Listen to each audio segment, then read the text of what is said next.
Elodie Tonnely. Merci Monsieur le maire, chers collègues. Les rapports que nous examinons aujourd'hui sont riches d'enseignements sur l'année particulière que nous venons de vivre.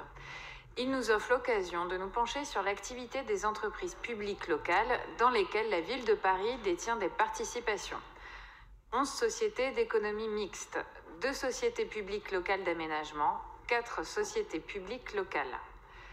Ces rapports permettent d'ailleurs de mesurer l'intégration de ces sociétés dans les politiques publiques de la ville, dans les champs du logement et du traitement de l'habitat insalubre, de l'aménagement, des déplacements et de la logistique, des loisirs et du tourisme, de l'environnement et des réseaux, de la revitalisation commerciale et des services funéraires.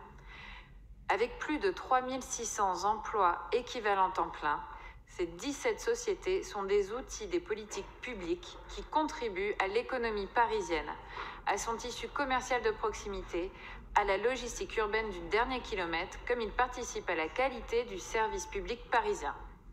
Comme élu du 14e, je voudrais témoigner de leur action. Avec la Soreca, qui nous a permis de sortir des immeubles de l'insalubrité, je pense notamment aux 8 rue de la Gaîté où un projet est en cours, avec les réalisations d'une société d'aménagement comme Paris et Métropole Aménagement avec qui nous avons beaucoup travaillé sur Saint-Vincent-de-Paul sur le projet des grands voisins et la suite, ou encore le travail de nos bailleurs sociaux comme la RIVP avec qui plusieurs projets sont en cours dans le 14e, notamment à Porte de Vanves avec un important programme de travaux qui permettra d'améliorer le cadre de vie des habitants et de proposer de nouveaux logements et des espaces d'activité. Il est très instructif de retrouver une fois par an l'ensemble des actions et projets de nos entreprises publiques locales. Ce rapport nous montre ainsi que durant la crise sanitaire, nos sociétés publiques ont joué un rôle particulièrement essentiel auprès des Parisiennes et des Parisiens, en soutien au monde culturel et associatif et aux côtés du tissu économique.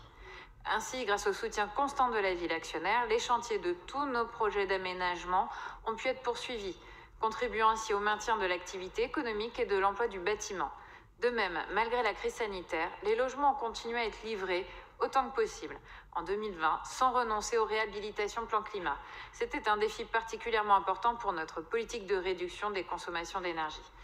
Deuxième et dernier axe que je tenais à souligner pour cette année, c'est aussi le soutien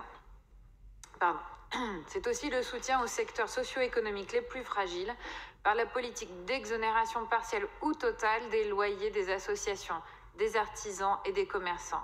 Et d'ailleurs, si nous avons encore, mes chers collègues, nos commerces de proximité qui animent nos quartiers, c'est en partie grâce aux bailleurs et à la CMA Est.